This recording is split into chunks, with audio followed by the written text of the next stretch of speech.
The $1,000 Sephora wishlist tag created by Emily Noel here on YouTube is basically a tag that does exactly what it says. Present you with a situation where money is no object, and what would you do with $1,000 at Sephora? Now, since I'm on a no-buy, I decided to put a backward spin on this situation. What would I have already spent $1,000 on at Sephora if I wasn't on my no-buy? If you're interested to know, please keep watching.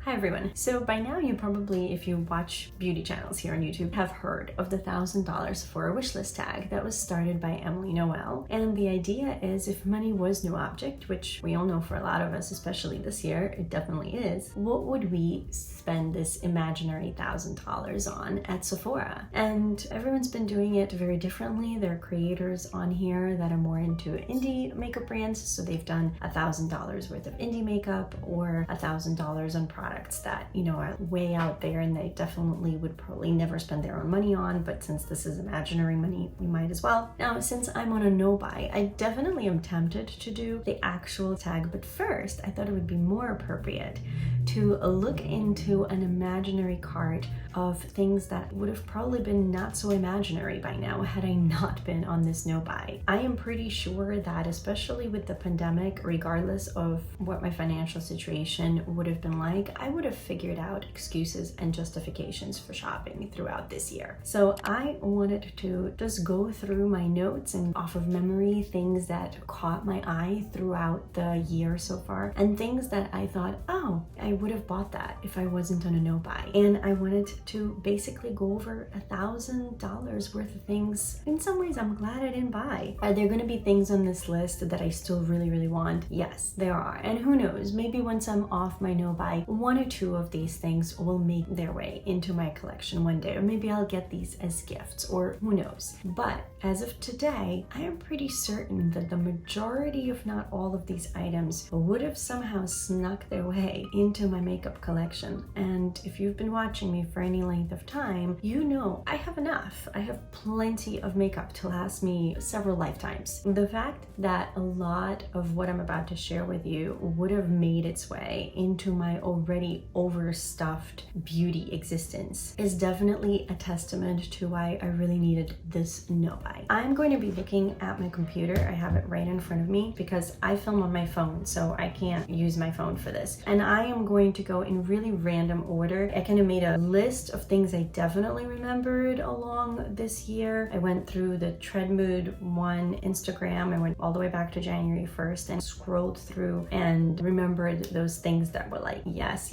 I really want, as they were happening. And then I also went through my loves list and refreshed my memory on some of the sales that Sephora was having. And we're about to talk about the sales. A lot of these things I probably would have purchased only because they were or still are on sale. I am a sale fiend. I like to get a deal. I just can't resist a good sale, and that can be a really big problem. I mean, I know in theory it sounds like a good thing, oh, you're saving money, but I have bought so many things in my lifetime just because it was on sale, just because it was such a great deal, that honestly I have spent way more money on sale stuff that I didn't need. And it would have been so much better for me to learn how to curate my life and just say, okay, I want that one thing and I'm going to save up for it and just get that one thing. And I am sure that that would have saved me so much money. Sometimes the stars align and it's fantastic to get something you've already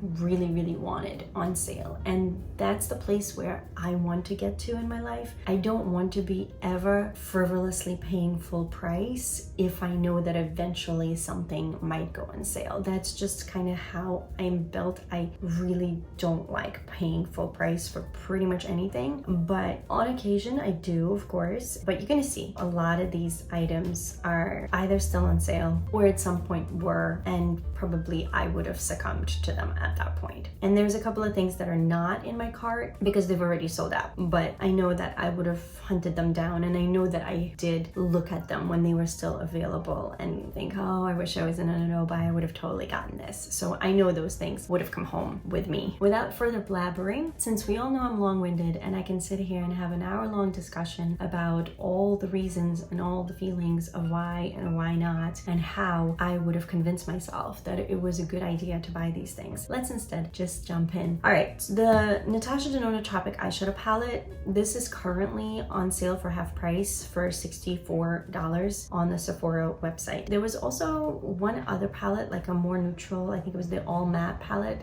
I can't remember what it's called. Is it called the Safari palette? I remember that was also on sale at some point, and I was eyeing definitely that one, I think, more. But honestly, it would have probably depended on the price and what was available. I have a feeling for half price, I would have had a really hard time saying no to a Natasha Denona palette, even though it's still a ridiculous amount of money. So yeah, definitely a Natasha Denona palette, like a sale palette on a super sale like that, I would have had a really hard time saying no to. The Lawless, the one eyeshadow palette, this is originally $64. It is currently on sale for $45, and I remember seeing it on sale already as of like a few weeks or even months ago, and definitely eyeing it and thinking, I have a feeling if I wasn't on a no buy, I probably would have bought this. They also had like a really small mini palette. I might have actually gone for the mini one. If I remember correctly, the mini one may have also at some point been on sale. If it had, I would have purchased that if they were both on sale at the same time. But if not, I would have probably gone for the large one just because I would have felt like I'm getting a deal. The Sephora Hydrating Fruity Face Set is something I definitely have had my eye on, and I have a feeling by now I would have succumbed and purchased it. Now this is $39, no sale, but I believe it was already available in the spring during the spring event, the VIB sale or whatever it's called. So a lot of these items I probably would have purchased during that time, but I'm gonna go ahead for the sake of this video and just count it at the $39. These numbers are gonna be give or take a little bit. The Natasha Denona Love Palette. Now I did a video at some point, I think it was like a check-in maybe, that I included a whole segment on this palette among many other palettes that were coming out in February with very, very similar color stories. There was a lot of pinks and reds and purples going on, but the Love palette definitely got the most hype, I feel like, and I salivated over that palette for quite a while. So it's really highly likely that during the VIB sale, even if I resisted in February, I have a feeling by April, since this was still available at 20% off of well, for me it would have been 15% off because I am not a rouge, but even at 15% off, I probably would have convinced myself somehow that I need this palette, even though I don't. Ooh, the Bite Beauty Changemaker Supercharge Micellar Foundation. I definitely wanted to try this for the longest time, and it's $39.50, and I have a feeling this is something honestly I still want to try one day, but definitely if I wasn't on a no buy, I would have been highly tempted, and I have a feeling this would have ended up in my collection. Oh, another one, the Hourglass Ambient Lighting Palette, but the strobe one, I don't know if it's still available. I actually just realized I put the regular ambient lighting palette in my cart, which I'm actually panning right now, so I definitely don't plan on repurchasing that anytime soon. I'd like to use up a bunch of other things, but they released a strobing palette a couple of years back, and it had come back in stock this year. Oh boy, did I want that thing. Do I still want that thing? I have a feeling that would have made it into my cart at some point, and if it's the same price as the regular ambient lighting palette, sorry, lighting, why do I keep saying lightning? Maybe because we keep having thunderstorms here in New York. I think it's the strobe palette is what it's called. Yeah, the ambient metallic strobe. I have it written down actually in my list, and it's the same price. It's $64. The Murad Vitamin C Glycolic Brightening Serum. This really caught my eye when it came out earlier this year, and I'm all about vitamin C and any sort of serum that promises resurfacing and brightening and smoothing and anti-aging and all that. I am so here for it, and I really enjoy Murad, and I really love vitamin C products. So I have a feeling, me being the skincare junkie that I am, I would have went for this and tried it. The $80 price tag may have steered me, so you know, I'm not like 100% sure on this one, but it still catches my eye to this day. So something tells me that there's a very high chance. The Fenty Beauty cream blushes. Oh, I have been really loving the cream blush trend that's been going on, and I don't own any cream blush. In that sense, there is definitely a void in my collection, and of course all the wonderful cream products that have been coming out this year, I wish I could get my hands on one. So I actually have 2 different cream blushes in my cart. So let's talk about the other one. The other one is of course the Tower 28 Beauty one. Everyone's been raving about these. This is the Beach Please Tinted Lip and Cheek Balm. If you've been watching any of the same channels that I've been watching, there's plenty of ladies raving about these blushes and bronzers and pretty much anything by Tower 28 Beauty. So it's possible that I am actually being very reserved by saying I would have just picked up one blush at $20. There's a high chance it would have been at least 2 or 3 products from this brand. So yeah, the Fenty also is $20. So those 2 for sure, I have a feeling at a minimum would have made their way in. And the reason actually I only included one Tower 28 Beauty product is because knowing that I can't really afford any of this, like I would have known that going into these purchases, I probably would have preferred to have variety. So for example, I also have the Patrick Ta Major Beauty Headlines Double Take Cream and Powder Blush in my cart.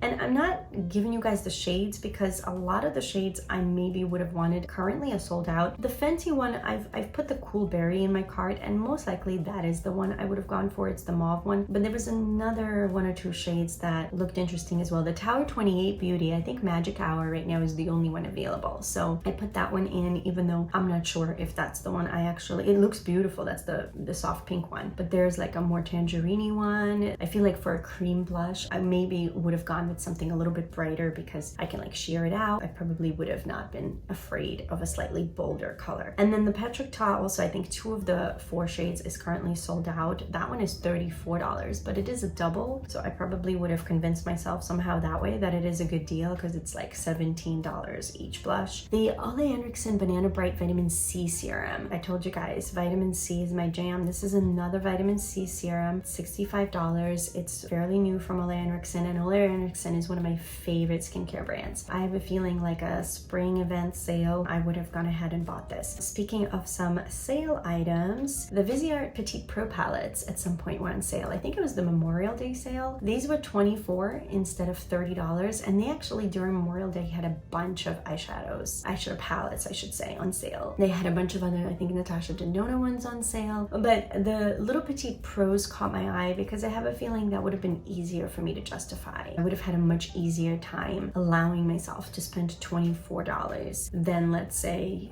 50 or 60 or 80 or whatever some of the more high-end ones would have been. And then this is another one that I put in. Now I put in the Natasha Denona Sculpt and Glow Highlighting and Contour Palette because they have, I guess, since sold out of the blush one. They had a blush one that was also, instead of the original $88 or $89 on sale for $44 for half price. I would have probably gone with that one. I don't know if I would have gone with the Sculpt and Glow. Well, I could have though. Honestly, I could have even gone for both. Who knows? Right now, the only one they have left is the medium dark. Obviously, I would have not bought that. But if they had the fair light or whatever light medium, I may have gone for that, unless I would have seen that that light medium one is still too dark for me, because I am definitely fair. I'm pretty sure one of those, whether the blush palette or the Sculpt and Glow Face Highlighting and Contour palette, I would have wanted to try at the $44. Oh, my cart just like refreshed and gotten totally out of order. Ooh, the Natasha Denona Bronze Eyeshadow Palette. I just did an entire video on the 5 reasons why I don't need this palette. If you're curious to check that out, I'll link that up in the cards and or down below. But this palette, oh, this palette, when it came out and with all the hype that it's been getting recently, it's been pulling at my heartstrings and pulling at my heartstrings to such an extent that I really needed to do an entire video on it. I needed to talk myself through why I don't need this thing. So that's a $65 palette, and I have a feeling if I wasn't on a no buy and if I wasn't thinking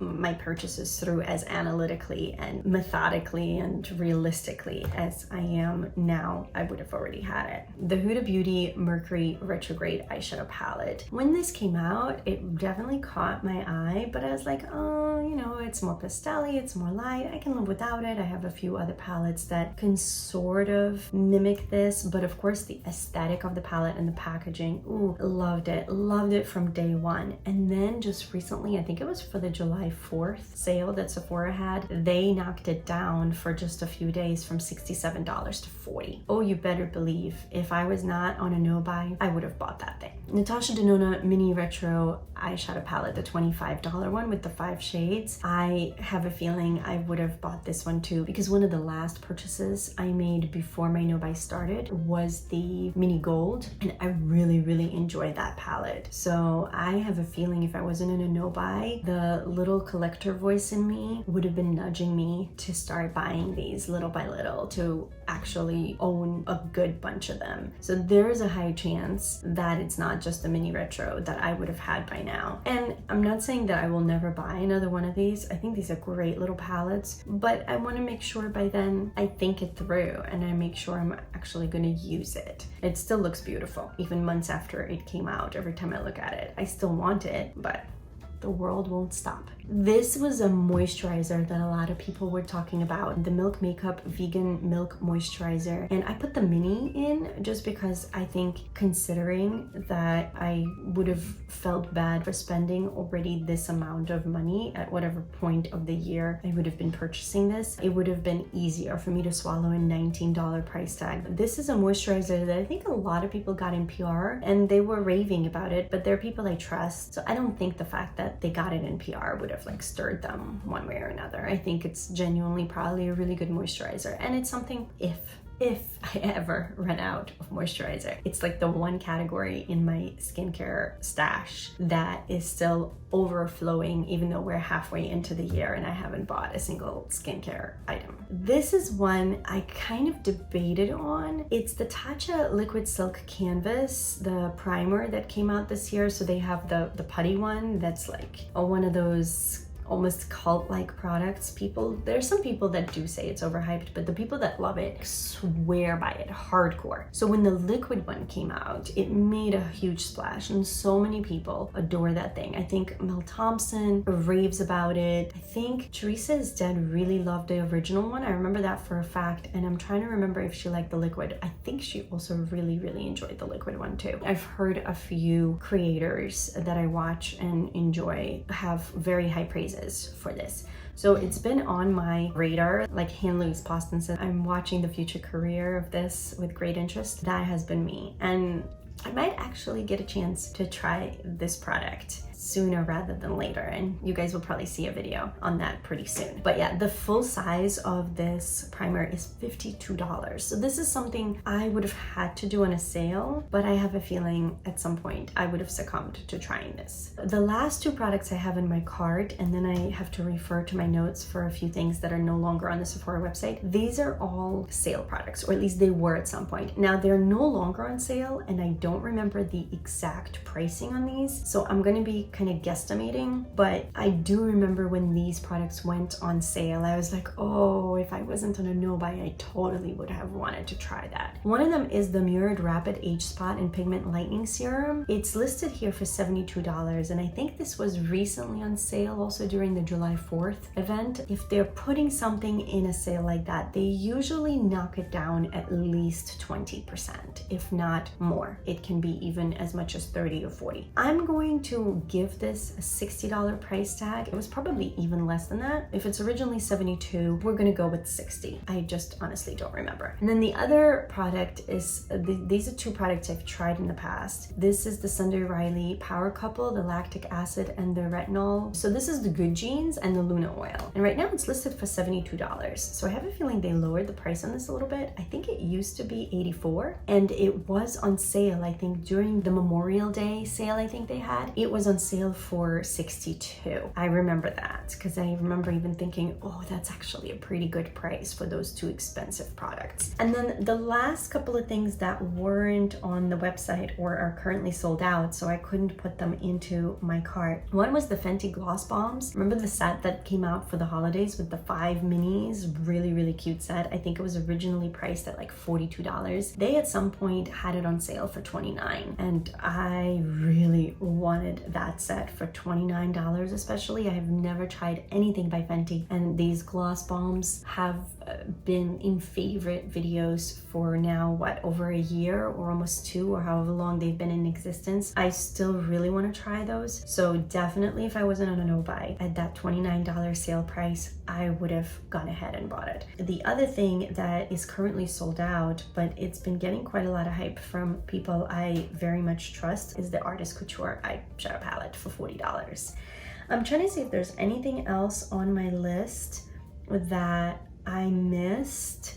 I don't think so. And last time I did the math on all of this, it was really, really close. It came out to like $996 basically. I will definitely do the math again when I'm editing this video, and I will post it on the screen for you guys. This is very interesting for me because it really puts things into perspective that I could have easily have spent $1,000 at Sephora by now, and we're only about halfway through the year, a little more. And this is just Sephora. There are tons of things I probably would have also wanted, if not bought, from Ulta as well as other websites. I've been watching a lot of creators that are into indie brands this year, so I have a feeling if I wasn't on a no-buy, I would have definitely wanted to try a few indie brands by now. For example, I know the Sydney Grace Christmas in July sale is going on now, and oh boy would I have jumped on that if I wasn't on a no-buy, with everybody right now hyping it up and doing. Karen Harris did this amazing live video swatching pretty much everything she owns from Sydney Grace, and I've heard amazing, incredible things about their eyeshadows, and definitely one day I would love to try them. There's going to be no Christmas this July for me, but it just goes to show that I would have racked up even more credit card debt. I don't know how I would have paid for this, but I used to in the past, and my financial situation has fluctuated but not changed really all that much. You know, I'm a classical concert pianist and a piano teacher with a small business of my own that is just supporting me, but that's basically it. So it's amazing to me at how I would justify spending this amount of money in the past. As I think I've mentioned in previous videos, I'm not saying that I never want to spend money again. I'm not saying I never want to buy things again, but I definitely need to be a lot more mindful and weed a lot of things out. I can't have it all, you know, it's such as life. You just can't have it all. Just even going through this list right now, so many things I am truly glad I didn't buy. There are a few things that I might still buy in the future, but honestly by now, the Natasha Denona Tropic eyeshadow palette, the Lawless, the One eyeshadow palette, I don't need those. I know that now, going through the eyeshadows that I have, that is overwhelming to me as it is. The Natasha Denona Love palette, I don't need that. Those Natasha Denona face palettes, the Viseart Petite Pro palette that I would have convinced myself to get because it was on sale for only $24. The, of course, Natasha Denona Bronze palette, because I've already mentioned, I even did a whole video on that. Honestly, out of the eyeshadow palettes, the only one that I think right now, even after being on my no-buy for the 6 months, I maybe would have allowed myself to get is the Huda Beauty Mercury Retrograde. That one is still like giving me, Samantha March calls it the double take. That one is still really catching my eye. Out of the blushes, I mean, I don't need 3, right? I have a Fenty, a Tower 28, and a Patrick Ta in here. Do I still want to try all 3? Yes. If I were to get off my no-buy today and allow myself to buy a cream blush, I would do more research and make sure I only choose one. Some of the things, as I said, like I still want to try. I want to try the Milk Makeup moisturizer. I would like to try one of those vitamin C serums one day, either the Ole Henriksen or the Murad. I certainly don't need to be trying both at the same time. The Fenty Gloss Bomb set, I don't think I would have regretted that. The Artist Couture palette, it's another one that is still piquing my interest just because the people that love it claim that it's really like the best palette they've ever tried. But again, I don't really need it. So that's maybe one I would have put on a wish list for like a family or friend to get for me one day. It's not one that I absolutely have to have. None of this is things I absolutely have to have, but we all understand what I mean, I think, when I say that. That's basically it. I just wanted to give you guys a different take on this tag. If you would like me to do the actual $1,000 Sephora wish list tag that Emily Noel created, please let me know. I am basically a living, walking, breathing exhibit of that tag this whole entire year, because everything that I look at and drool over is just that, a wish list. So I am living the $1,000 Sephora wish list tag every day of my life right now. So that would probably be pretty easy for me to do. Although who knows? Other than that, I really hope you enjoyed this video. I'd love to hear some of your wish list items, or some of the items you're glad you haven't purchased this year that you talked yourself out of and you're really, really happy now that you did. I hope you enjoyed this. I really hope you guys are doing well and having a wonderful week. I thank you so much for stopping by and spending some of your day with me, and I cannot wait to see you in my next video. Bye. Tinted lip. No, why can't I say that? Beach please. Wow, that's a tongue twister. I have a feeling. The horns, the cars, what's going on? Playing with imaginary money, even if I am not buying anything, is basically what I am doing on a daily basis.